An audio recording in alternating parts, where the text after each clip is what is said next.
আপনারা দেখছেন Venkatesh entertainment channel. এই চ্যানেলটি যদি আপনাদের ভালো লাগে অবশ্যই লাইক, কমেন্টস এবং শেয়ার করবেন, আর চ্যানেলটি সাবস্ক্রাইব করে নিয়মিত চ্যানেলের সাথেই থাকবেন। ধন্যবাদ। শ্রীগুরু সংঘ বর্তমান পরিচালন কমিটির অন্যতম সদস্য বিশ্বরূপ রায় দাদা। ভাতৃমণ্ডলী, মাতৃমণ্ডলী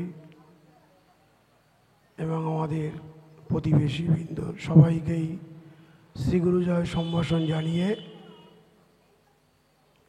আমি দু একটি কথা বলবো। যখন এখানে এসে উপস্থিত হলাম আর এখন ধর্মসভার শেষ লগ্নে এসে পৌঁছেছি, সেখানে ভাতৃসঙ্গ মাতৃসঙ্গ কিভাবে করব, সঙ্গ কি, গুরু গোবিন্দ এক, আশ্রম যা বলবে তাকে মান্যতা দিতে হবে, দীক্ষা কখন নেব এবং কর্তব্য পালন করার নামই ধর্ম, এবং সকল গুরু এক, এই সম্বন্ধে এতক্ষণ ধরে আমরা সবাই শুনলাম। খুব সুন্দরভাবে যারা এই বক্তব্য রেখেছেন তারা আমাদের যতদূর সাধ্য বুঝিয়েছেন। আমি একটু অন্যভাবে কথা বলছি। গুরু ভগবান বসে আছেন এখানে,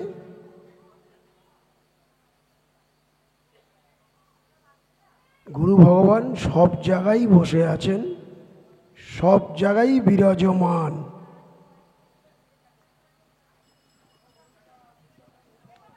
কথা বলছি।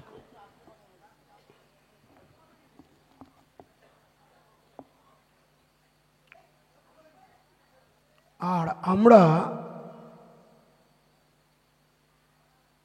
কথায় কথায় বলি আমার গুরু, আমার গুরু, আমাদের সঙ্ঘ, আমাদের সঙ্ঘ মতো সঙ্ঘ নাই, আমার গুরুর মতো গুরু নাই। আর শ্রীগুরু সঙ্ঘ সুনীলদা বললেন দাঁড়ে দাঁড়ে পূজা পাবে। তাহলে দাঁড়ে দাঁড়ে শ্রীগুরু সঙ্ঘ পূজা পেতে গেলে কি কি করণীয় সেই নিয়ে সুনীলদাও কিছু ভাষণাঞ্জলি লিখেছেন। আমি এক এক করে অল্প অল্প করে আমাদের গুরুদেব কি বললেন সেটা একটু ব্যক্ত করার চেষ্টা করছি। প্রথম মনে করি আমার গুরুই জগৎগুরু আমরা বলি, আমি একটু যদি ঘুরিয়ে বলি জগৎগুরুই আমার গুরু। দুটো কথা কি বললাম প্রথমে, আমার গুরু জগৎগুরু, দ্বৈতবাদ দুই আছে এখানে, আমার আমার আছে। অদ্বৈতবাদে যাই সকল গুরুই আমার গুরু, এক, একক হয়ে গেল। যেখানে যত গুরু দেখছি সবই আমার গুরু, কোনো বিভেদ নাই। যেখানে এক সেখানে আমি আছি, যেখানে দুই সেখানে নাই। এই কথার এটাই হচ্ছে মানে। দ্বিতীয় কথা সঙ্ঘ। ঢুকতে ঢুকতেই শুনলাম শশা বাতাসা, শুনেই ভালোই লাগলো। বলল কে? গুরু পরিবারের এখনকার সেবায়িত আমাদের দাদা, সে বললেন। কথায় কথায় আমরা শুনতে পাই নির্বিচারে গুরুদেবের বাণী পালন করব। শুনতে শুনতে কান পচে গেছে আমার। আমি তো মানে যেখানেই যাই সেখানেই শুনি, সবাই বলে, মায়েরাও বলে, দাদারাও বলে, ভাইরাও বলে, সবাই বলে। কার্যক্ষেত্রে গুরুদেবের উপরে আমরা, গুরুদেব তুমি যাই বলো বলো, আমি তোমার কথা ভাই শুনছি না, কারণ তোমার থেকে আমি পাওয়ারফুল বেশি। তুমি তো বসে আছো চুপচাপ আসনে, কিন্তু কাজটা তো করি আমি, তুমি তো করো না। ওই মিষ্টি কিনে এনে দেবো আমি, মালা পরাবো আমি, পাঞ্চ ফল দেব আমি, তখন কিন্তু গুরুদেব বলে না শোনো ভাই আমি তো শশা বাতাসা দিয়ে বলেছি, তুমি ওগুলো সরাও, মিষ্টি মন্দামাটাই সরিয়ে দাও। গুরুদেব যেহেতু বলে না ওখানে কিন্তু আমি গুরু, ওখানে গুরুদেব আর গুরু নাই। কারণ এদিকে বলছি নির্বিচারে পালন করব তোমার বাণী, কিন্তু কার্যক্ষেত্রে আমার বাণী তুমি পালন করো। আমি যা বলি তুমি তাই করো, বসে আমাকে খালি আশীর্বাদ দাও, আর আমি কি করি সেটা দেখো। নির্বিচারে পালন করতে গেলে বাণী, শ্রীগুরু সঙ্গের সব কর্মই যে ধর্ম গুরুদেব বলছেন, এটা একদম বাস্তব সত্য। তাহলে বলি যে সকল গুরু যে সমান, এটার আগে একটু বিশ্লেষণ করি, তাহলে সুবিধা হবে এক এক করে। গুরুদেব কি বললেন পঞ্চম ভক্ত সম্মেলনে? তোমরা 5 জন একত্রে হলে বলো ওর গুরু বড় আমার গুরু ছোট, আবার কোনো জায়গায় আমার গুরু বলো ওর গুরু ছোট। এই আলোচনা আমরা করি। যদিও তোমরা করো গুরুতর অপরাধের কথা। গুরু সকলার এক। কি বললেন কথা? গুরু সকলার এক।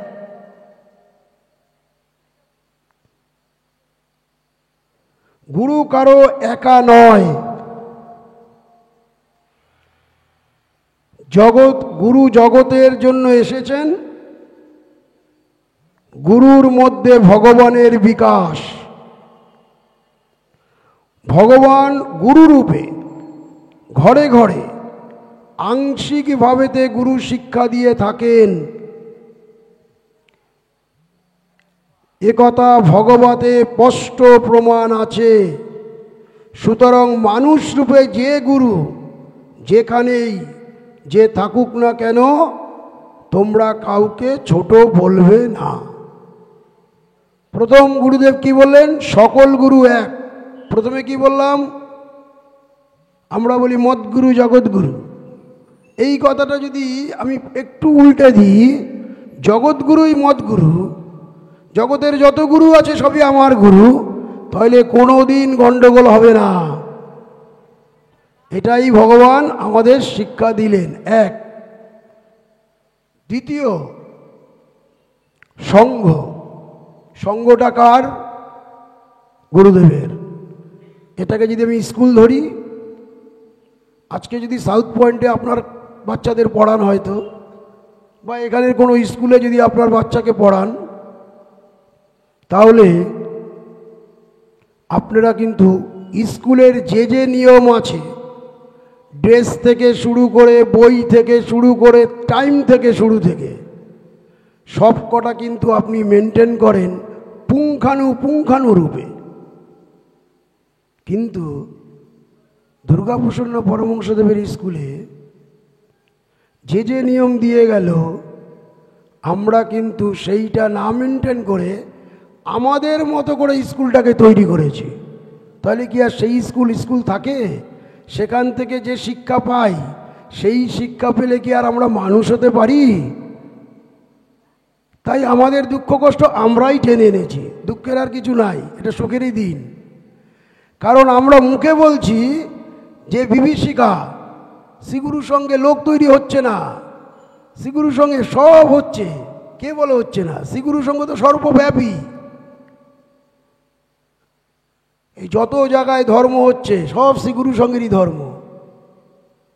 কারণ গুরুদেব একটা জিনিস বলে গেলেন, সত্য, সেবা, নীতি, ধর্ম, এটাই হচ্ছে প্রকৃত শ্রীগুরু সংঘ। এই সত্য, সেবা, নীতি, ধর্ম যেখানে যেখানে পুজো পাচ্ছে সেখানে শ্রীগুরু সংঘের কাজ হচ্ছে। তাহলে এই যে স্কুলটাতে আমরা ধর্মসভায় যাচ্ছি সপ্তাহে বা পক্ষান্তরে, সেখানে গিয়ে গুরুদেবের কোনো কথা মান্যতা দিলাম না। তার জন্য গুরুদেব কি বললেন? গুরুদেব কিন্তু আমাকে স্বপ্নও দেখাবেন না, বা গুরুদেব হাত ধরে বলবে না ভাই তুমি রসগোল্লা নিও না, তুমি শুধু শশা বাতাসা নিয়ে যাও। আর বড় বড় প্যাকেট করলেও বলবে না যে প্যাকেট ভাই ধৈর্য না। গুরুদেব কি বললেন? গুরুদেবের কথা বললেন, আপনি যদি মানলেন মানবেন, না মানবেন আপনিই ফল ভোগ করবেন। গুরুদেব খালি বসে আছে কিসের জন্য? আমি যে কর্মটা করছি তার সঠিক ফল দেওয়ার জন্যই উনি বসে আছেন। আমি খারাপ কাজ করলে উনি বাধা দেবেন না, আবার ভালো কাজ করলে উনি আনন্দ করে তার কথাও বলবেন না। উনি নির্বিকার বসে আছেন। তাই বলেছে, আমি কারোর ভালো কাজেও কিছু বলি না, কারোর মন্দ কাজেও কিছু বলি না, আমি খালি দ্রষ্টা, খালি দেখি যে যেরকম কর্ম করছো তার ফল সেই ভোগ করবে। তাই বলল, আমার যেখানে আমার বাক্য মতো শিষ্যগণ চলিতেছে না, সেখানে আমার কাজের কোনো ফল দর্শিবে না। সপ্তাহে বা পক্ষান্তরে আমরা যে সঙ্গ বাড়িতে নেই, সেখানে গুরু ভগবান বললে কি, উপাচারবিহীন শশা বাতাসা দিয়ে সঙ্গ করবে। এটা কেন বললেন, কি বললেন? সেই বিচার আমরা করতে যাওয়া উচিত নয়। যদি প্রকৃত শিষ্য হন, যদি শান্তি পেতে চান, শ্রীগুরু সঙ্গ করে গুরুদেবের বাক্য অনুযায়ী বিচার করতে গেলে প্রচুর বিচার আছে। কেউ বলে একদিন মাসের মধ্যে 2 বছর পরে গুরুদেব আমার বাড়ি আইসে, আমি কি শশা বাতাসা দিয়ে খাইতে পারি? এত এত কিছু খাওয়ার, এত কিছু, এই যে বিচার। স্কুলটা তো গুরুদেবের, ওই স্কুলটা তো আমার না। সাউথ পয়েন্টের কথা প্রথম যে বললাম, সেই স্কুলে হয়তো দেখা যাচ্ছে সাদা প্যান্ট নীল জামা বা নীল প্যান্ট সাদা জামা, সকাল 6টায় গেট খুলবে, 6টা বাজতে 10 মিনিটের মধ্যে গেট বন্ধ হয়ে যাবে। এটা কিন্তু হাজার কর্ম থাকলেও পিতা বলে, মানে স্ত্রী বলে স্বামীকে, কালকে কিন্তু বাবুকে একদম টাইম মতো স্কুলে দিয়ে আসবা। এবার যদি স্বামীর কোনো কাজ থাকে, দায়িত্ব পড়ে বউয়ের ওপরে, ও কিন্তু ঠিক 6টা বাজতে ওই গেটে কিন্তু শিশুটাকে পৌঁছে দেয়, জানে যে এর টাইমের বেকাল হলেই গেটটা বন্ধ হবে। আমার সন্তান মানুষ না হলে আমার সন্তান অর্থ রোজগার করতে পারবে না, জীবনে কষ্ট দুঃখ পাবে। এই আশায় মাতৃ এবং পিতৃদেব হাজার যদি কষ্ট হয়, শীতের মধ্যেও রাত্রি 3টের সময় বাড়ি ফিরেছে, সেই মাও সেই বাবাও ঠিক 6টার মধ্যে সন্তানকে স্কুলে পৌঁছে দেয়। কিন্তু আমরা যেখানে পরম শান্তি আছে, সেখানে 6টায় ধর্মসভায় হলে 6টার সময় বাড়িতে কাপড়ও পরি না। ও চিন্তা করছি আস্তে আস্তে যাবো খানে, সঙ্গ তো চলছে, তাই যাবো খানে। আবার কেউ একটু বাড়িতে আসলো, বৈশা তার সঙ্গে গল্প করে 2 কাপ চাটা খেলাম, ওদিকে সঙ্গ তো চলছে। গুরু ভগবান বলল, সময় মতো সঙ্গে আসবা, আমি সময় মতো আইসা তোমার কল্যাণ বিধান করব। এতেও আমাদের কোনো কাম হলো না, মানে কোনো ওষুধে ভগবানের কাজ হয় না। মানে দুর্গাপ্রসন্ন পরমহংসদেব দিয়ে তো আমরা চালাক, আমরা বেশি বুঝি। সেই কারণে আমরা ওনার এই যে কথাটা, এই যে বাণীটা দিলেন, যে আমি কিন্তু কোন সময় আসব জানি না, তোমরা জানো না, 3 ঘন্টা যে সঙ্গ হবে, আমার কৃপা যদি লাভ করতে হয়, তাহলে প্রথম থেকে শেষ অবধি তোমার বসে থাকতে হবে। বসে থাকলে আমি কখন উপস্থিত হব তুমি জানো না, সেহেতু জানো না, যেহেতু তোমাকে প্রথম থেকে শেষ অবধি বসে থাকতে হবে। গুরুদেব তো দিল, ভাবলো আমার শিষ্যভক্ত মনে হয় এই ওষুধে কাজ হবে, তাও হয় না। কোথায়?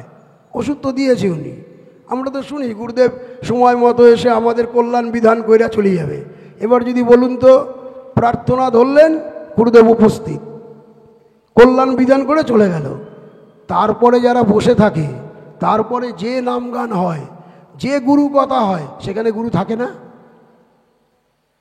তাহলে কারে নিয়ে আমরা নাম গান করছি? গুরুর বাক্য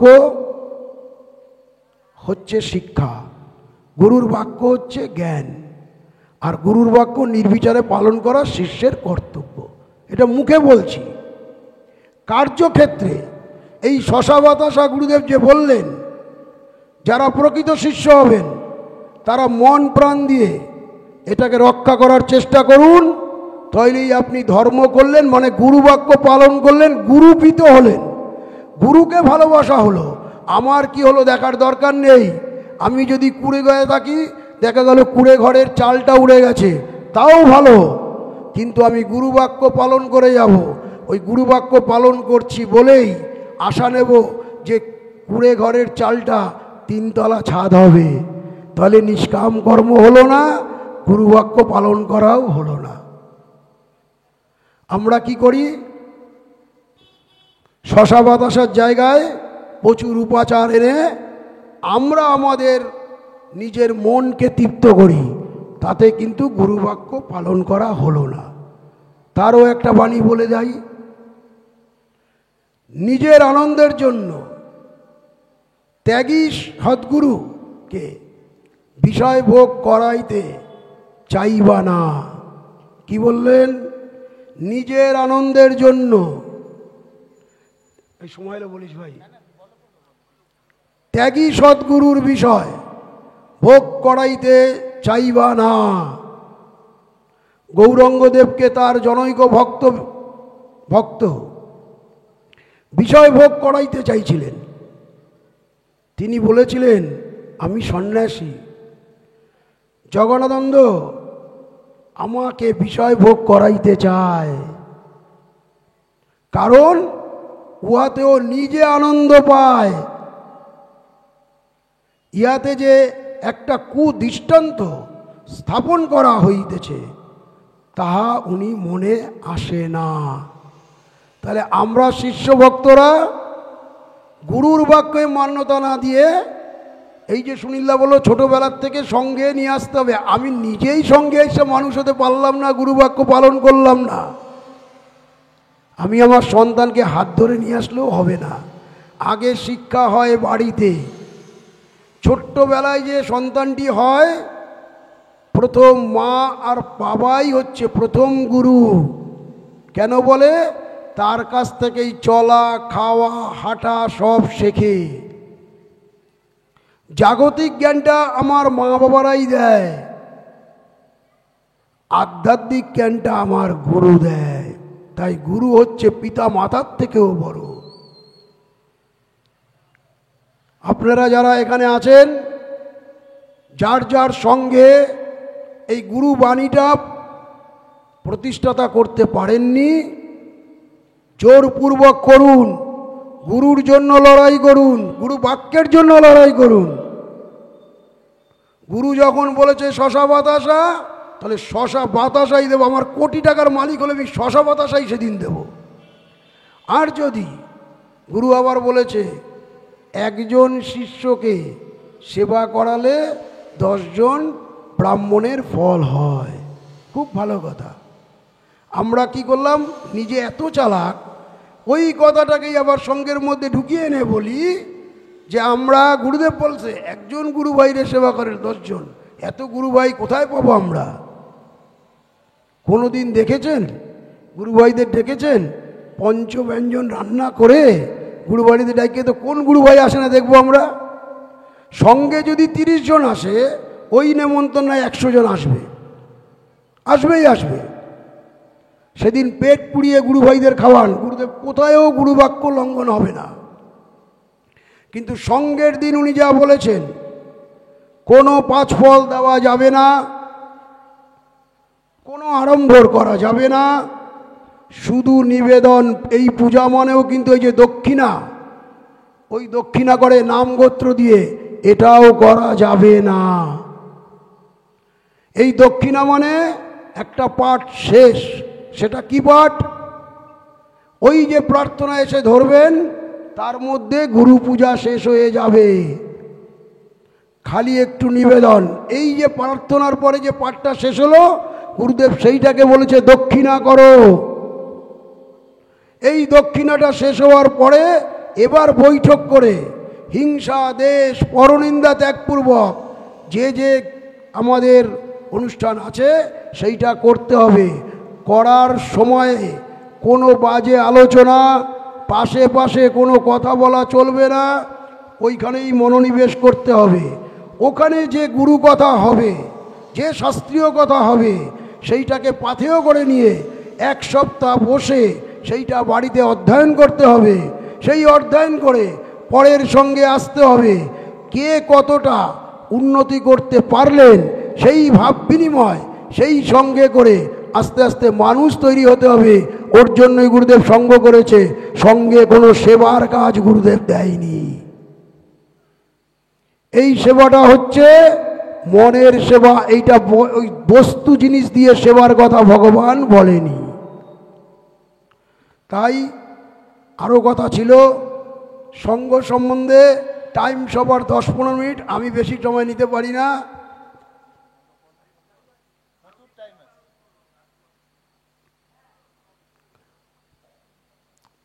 তোমরা আমার আদেশ মতো কার্য করিবা। যে আমার বাক্য ব্যতিক্রম করিবে, ভালো করে শুনুন, সে অপরাধী হইয়া দণ্ড ভোগ করিবে। গুরুদেব বলছে চিরকাল আছে, থাকবে, থাকবে। বংশ পরক্রমায় আমাদের এই শ্রীগুরু সঙ্গের ছত্রছায়ায় আসতে বলেছে। আমি বিশু, উনি সত্যদা, আমি মানিকদা। আমরা মনে করি আমাদের যার যতদিন আয়ু, এইটাই আমার পুঁজি, এটাই আমার শেষ। এই শ্রীগুরু সঙ্গে আমরা মরব, আবার আসব, আবার মরব, আবার আসব। এই যে আসছি আর যাচ্ছি, এখানে যে যে সৎকর্ম করে আমার যে চিত্তশুদ্ধির কথা শুনছেন আপনারা, পাওয়ার হাউস আমার ভেতরে যে আছে সংস্কার, সেটাকে শুদ্ধিকরণ যতটা করে নিয়ে যেতে পারবেন ততটাই আপনার লাভ। সেই ক্ষেত্রে গুরুবাক্য আমরা পালন করাটাই শিষ্যের দায়িত্ব, কর্তব্য। বারে বারে এই কথাটা বলছি, গুরু যে নির্দেশ দিয়েছে তার উপর গুরুগিরি করতে যাবেন না। নিজের ব্যক্তি স্বার্থ, ইচ্ছাটাকে সঙ্গের স্বার্থের মধ্যে জড়াবেন না। গুরুদেব আমাদের যে যে ক্রিয়া করে গেছেন, ভোগাসক্ত জীবকে ত্যাগের পথে আনার জন্যই এই ক্রিয়াকলাপ। ধরেন আমি খুব ভোগী লোক, আমি কোনো সময় শশা বাতাসের সঙ্গকে সাপোর্ট করতে পারবো না, কারণ আমার ওই সঙ্গে যাওয়ার উদ্দেশ্য গুরুবাণীকে রক্ষা করা নয়। ওখানে যদি ভালো প্যাকেট হয়, ভালো মিষ্টি টিষ্টি দেয়, ভালো ফল ফলাদি দেয়, ওটাই আমার হচ্ছে কারণ হয়ে দাঁড়িয়েছে। তাই ওই জায়গা থেকে আমাদের সরে আসতে হবে। আর একটা ছোট্ট কথা বলে, সঙ্গ গুরু, গুরুই সঙ্গ, এটা আমরা জোর গলায় বলি সবাই, এটাকে মান্যতা দেওয়া উচিত। সঙ্গ আর গুরু অভেদ, এটা সবসময় সচেতন থাকবেন। সঙ্গ সবসময় গুরুর নির্দেশিত পথের আদেশ নির্দেশ দেবে। সঙ্গ কি করবে? গুরুর নির্দেশিত আদেশ প্রত্যাদেশ যা কিছু আছে সেটাই সঙ্গ আমাদের দেবে। তাহলে সঙ্গ যা দেবে তা আমরা প্রাণপণে চেষ্টা করব মান্যতা দেওয়া। এবার সঙ্গ কাকে বলে এটা বলে আমি শেষ করব, কারণ সঙ্গ কথাই যখন উঠেছে সঙ্গ দিয়েই শেষ করি।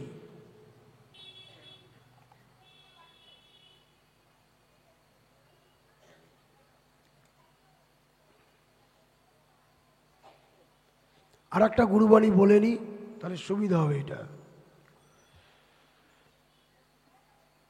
যেখানে সঙ্গবদ্ধ হইয়া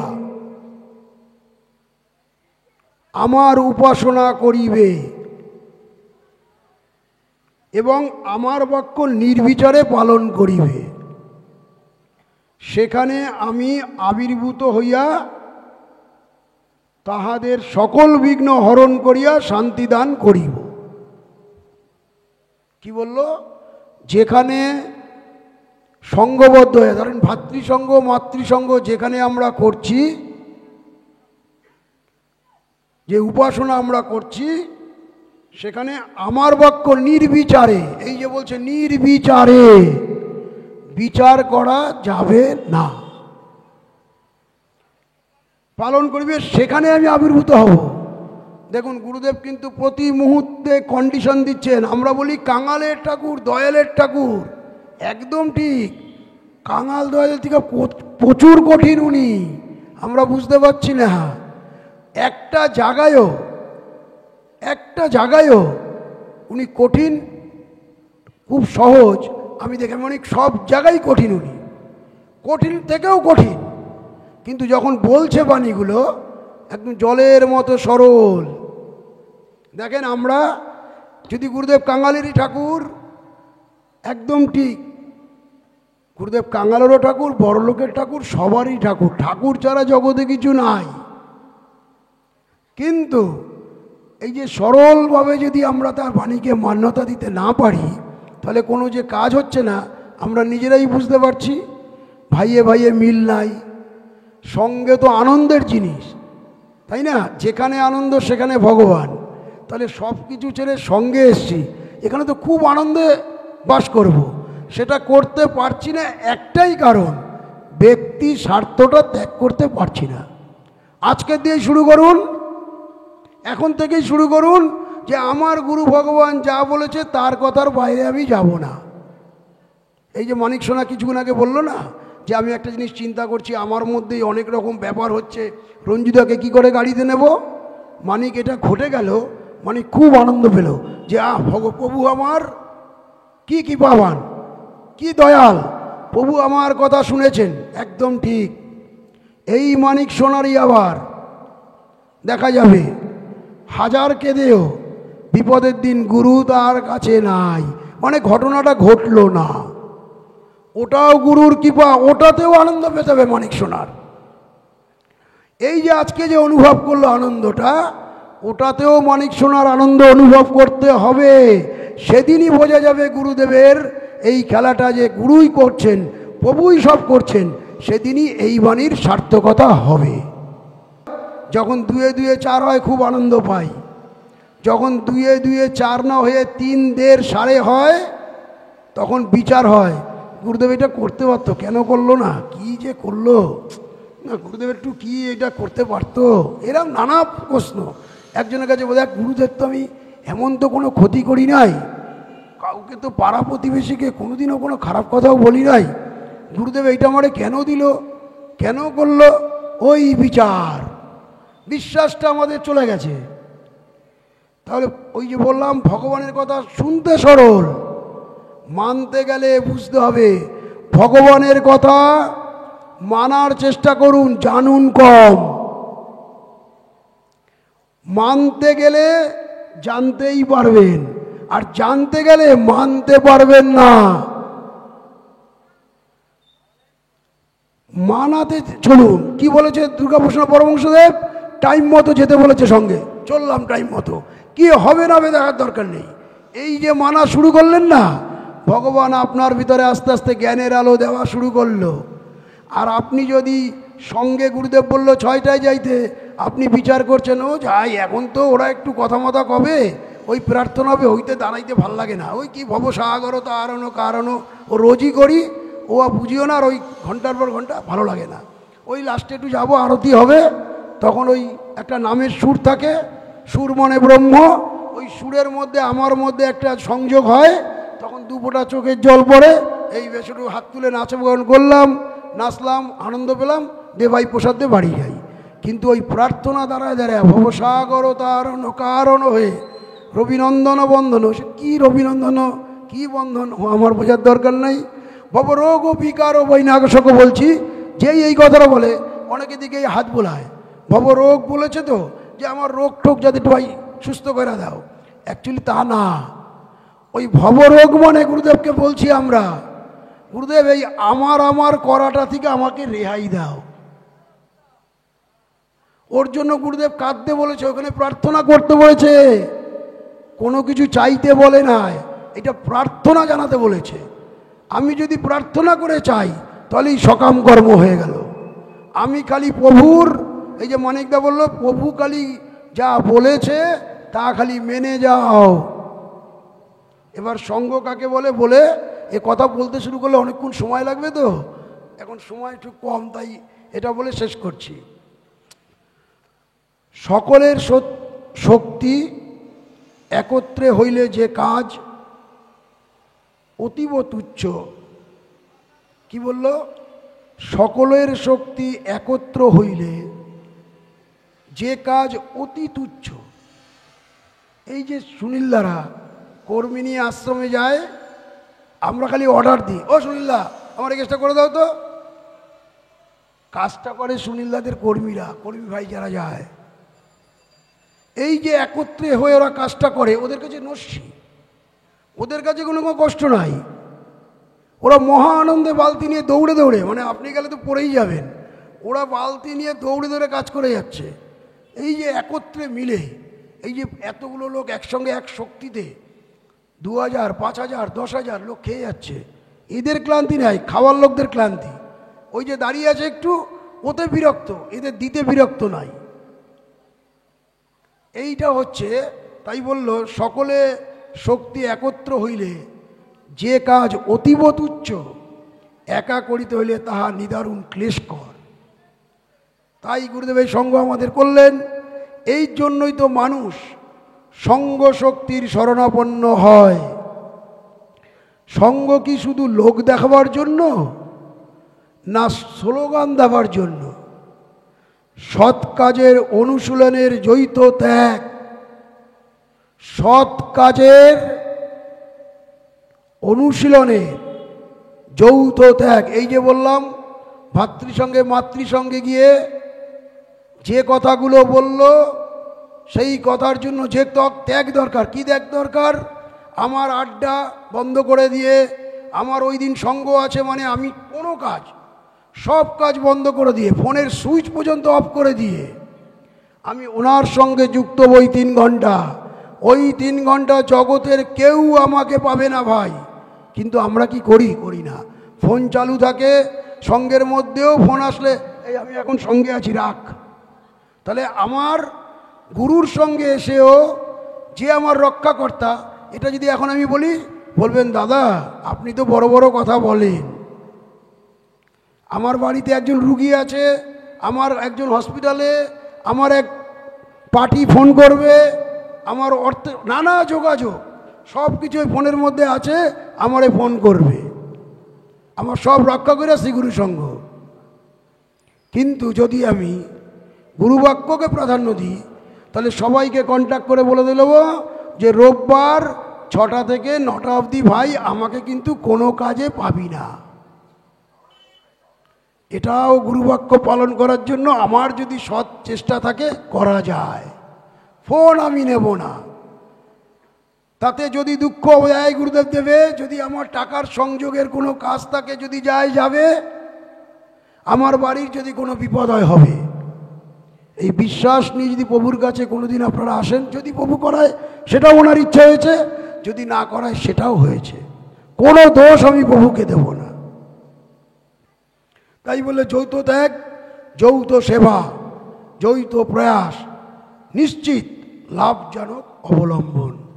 এইটা না করলে কিন্তু এটা হবে না। আর কি বলল? প্রত্যেকে তোমরা সাধনশীল হও।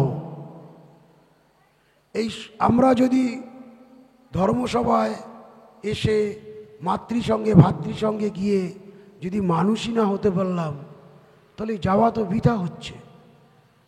তাই বলছে প্রত্যেকে তোমরা সাধনশীল হও, সাধকের সঙ্গই প্রকৃত সঙ্গ। সাধনের অরুচিগ্রস্ত বাগিজদের সঙ্গ নিতান্তই আড্ডাখানা। কি বললাম ভালো করে শুনুন। সঙ্গে গেলাম, সেখানে গিয়ে যদি সাধনে অরুচিগ্রস্ত, মানে ভক্ত ভগবানের কথা, আমরা দুজন পাশাপাশি বলছি, বুঝলি তো ওইখানে গেছিলাম, ওই দেখলাম রতনদা ওখানে যাচ্ছে, ওই বিশুদা ওই করছে, এই গেলাম দেখি ওদের মিষ্টি দিচ্ছে, নানা তাল পাড়ার কত বা কোনো সঙ্গের কারোর কথা, এদিকে গুরু কথা হচ্ছে, ওদিকে আমার ধ্যান নেই। সেই জন্য বলল সাধনে অরুচিগ্রস্ত, রুচি নেই। বাক্য বাগিসদের সঙ্গ নিতান্তই আড্ডাখানা জানিবে। তোমাদের সাধন বলে তোমাদিগকে দরদি, মরমি ও উৎসর্গমুখী করুক। তাহলে আমার এই গুরুদেব ভগবানকে যদি আমরা সত্যি মান্যতা দিই, আমরা যদি গুরু ভগবানকে মনে করি হ্যাঁ এ আমার গার্জিয়ান, এ আমার পিতা, ওনার কথাই শেষ কথা আমার জীবনে, তাহলে সবাইকে হাত জোর করে বলে যাচ্ছি, প্রতিটা সঙ্গে গুরুবাণীকে আঁকড়ে ধরুন, নিজের বাণী ত্যাগ করুন। যদি শান্তি না আসে, আমি পরের বছরও যদি থাকি, আমি এখানে হয়তো যদি গুরুদেব নিয়ে আসেন, আসবো, আপনাদের মুখ থেকেই বেরোবে এতদিন আমরা যেভাবে সঙ্গ করেছি, যেভাবে চলেছি, যে আনন্দ না পেয়েছি, এই এক বছরে আমরা সেই আনন্দ অনুভব করেছি। এটা প্রমাণ সাপেক্ষে বলে গেলাম। তার জন্য চাই নিজের ত্যাগ, নিজেকে মানুষ হতে হবে। আর ওই গৃহ যে কর্ম করছেন, গৃহের কর্মটাও গুরু কর্ম যেদিন মনে করতে পারবেন, সেদিন দেখবেন আস্তে আস্তে শান্তি বিরাজ করছে। সেটা কীরকম, সেটা আপনার প্রথম শুরু করতে হবে। ধরুন আপনার গৃহে দুটো ছেলে একটা মেয়ে, স্বামী স্ত্রী আছেন। আপনি একটা 50,000 টাকার মোবাইল কিনে নিয়ে আসছেন, আপনি কর্তা। আপনার হাত দিয়ে পড়ে মোবাইলটা ভেঙে গেল, আপনি কি করবেন? আফসোস করবেন। খালি মোবাইলটাকে ধরবেন, হাত বুলাবেন, বলবেন এই দাবা মোবাইলটা কালকে কিনে নিয়ে আসলাম, ভেঙে গেল। নিজে নিজে আফসোস করবেন। একবারও কি নিজেকে রাগ করবেন, নিজেকে বকবেন, নিজেকে মারবেন না। এইটাই যদি আপনার সন্তানের হাত দিয়ে পড়ে ভেঙে যায়, আগে তো একটা থাবর, সে তার কান থাকুক আর না থাকুক, আগে তো একটা দিয়ে কি বলবেন? তোর কাণ্ডজ্ঞান নেই, তুই বুঝিস না এইটাই মোবাইলটাই ধরতে হয়, নানা কথা বলবেন। সেটা আপনার ক্ষেত্রে কেন প্রযোজ্য নয়? ওই কাজটাই, যে সংযমটা করে আপনি আফসোসটা করলেন, পুত্রের যখন মোবাইলটা ভাঙলো, সেই সংযমটা আপনার ভিতরে নেই কেন? এই যে আমিত্ব, আমাকে বেশি আমি ভালোবাসি, এটার তার জাজ্জল্য প্রমাণ। যেদিন এই নিজেকে দিয়ে বিচার করে ওই বাচ্চাটাকে বিচার করতে পারবেন, নিজের স্ত্রীকে বিচার করতে পারবেন, সেদিন হবে শ্রী গুরু সঙ্ঘের কাজ। এটা করতে করতেই আস্তে আস্তে পাড়া প্রতিবেশীতে যেতে বলেছে ভগবান। এই ভাব নিয়ে যেদিন আস্তে আস্তে সংসারে কাজ করবেন, সেদিন দেখবেন আপনার কষ্ট নাই। যত খাটনি হোক ওই বৌমার বা বউয়ের, স্বামী যদি এসে বলে একটু চা করে দাও, উনি উঠে সুরসুর করে চা করবে। কেন? আমার গুরু আমাকে আদেশ করেছে, তাই আমি ওকে চা করে দিলে হবে। ওই বউ, স্বামী যেহেতু রোজ তার কাছে থাকে, রোজ তাকে দেখছে, তাকে গুরু ভাবতে পারছে না। ওই সন্তানকে রোজ দেখছে, তাই ওই সন্তানকে গুরু ভাবতে পারছে না। যার জন্য এই ভাবটাও আমাদের ভিতরে আসছে না। যেদিন এই ভাবটা সংসারের মধ্যে নিয়ে আসেন, দেখবেন এই যে কাজ নিয়ে যে সংসারে অশান্তি, সেটাও থাকবে না। কারণ আপনি হয়তো একটা বিছানা সুন্দর করে গুছিয়ে রেখেছেন, আপনার সন্তানটা এসে বা পাড়ার কোনো সন্তান এসে বিছনাটা এলোমেলো করে দিয়ে গেছে, আপনার খুব রাগ হয়ে যাবে। হ্যাঁ, বিছনাটা গুছিয়ে রাখলাম, এরকম এলোমেলো করে দিয়ে গেল। আপনি যদি মনে করেন আমার প্রভু এসেই এলোমেলো করে দিয়ে গেল, আমার প্রভু এসে বসেছে, যদি গুরুদেব স্থূল দিয়ে থাকতেন, যদি গুরুদেব স্বয়ং যেতেন, গুরুদেবের সঙ্গে যারা পার্শ্বদ গিয়ে যদি ওই বিছনাটাকে এলোমেলো করে দিতেন, আপনি কি একবারও বলতেন বা একবারও রাগ করতেন না? তাহলে এই প্রভুরূপে যদি ওই ভগবান যদি এলোমেলো করে দেয়, আপনার মন যদি মনে করেন যেহেতু ভগবানই করেছে আরেকবার করে দিই, আবার যদি করে আরেকবার করে দিই, এই যে সেবাব্রত নিয়ে আপনি কাজ করছেন, সেইভাবে যদি রান্নাবাড়া করেন, একদিন প্রভুর দর্শন ঘটবে। শ্রীগুরু জয়, শ্রীগুরু জয়। আমি এই বলেই এখানে আমার বক্তব্য শেষ করলাম। শ্রীগুরু জয়, শ্রীগুরু জয়, শ্রীগুরু জয়। আপনারা সবাই ভালো থাকবেন, শান্তিতে থাকবেন, এই কামনাই করি শ্রীগুরুর চরণে। শ্রীগুরু জয়, শ্রীগুরু জয়। এখন বক্তব্য রাখবেন অধ্যাপক মানিক সোনা রায় দাদা। আসলে এই গুরু কথা বলার জন্যই এই ধর্মসভা, এই ভাগবত কথা শ্রবণের জন্যই আমরা অধীর আগ্রহে এখানে উপস্থিত হয়ে থাকি। গুরু ভগবানের বাণীগুলো যদি আমরা সঠিকভাবে চিন্তন করি, তাহলে আমার ব্যক্তিগতভাবে অভিমত, গুরুদেবের কোনো বাণী হঠাৎ করে তিনি আমাদের সামনে দিচ্ছেন বা এলোমেলোভাবে দিচ্ছেন, তার প্রত্যেকটি শব্দ চয়ন আমার কাছে বড় অদ্ভুত ঠেকে। তিনি যখন কোনো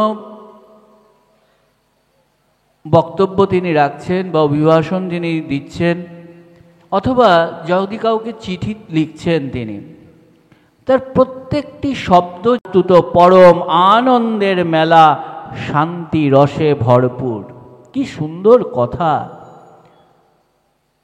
আমরা সবসময় শুনে আসছি যে সংসার বিপদগ্রস্ত, সংসারে থাকা আমাদের, সেখানে থেকে আমরা পুণ্য ধর্মকর্ম আমরা করতে পারি না, কিন্তু বিষয়টা কিন্তু তা নয়।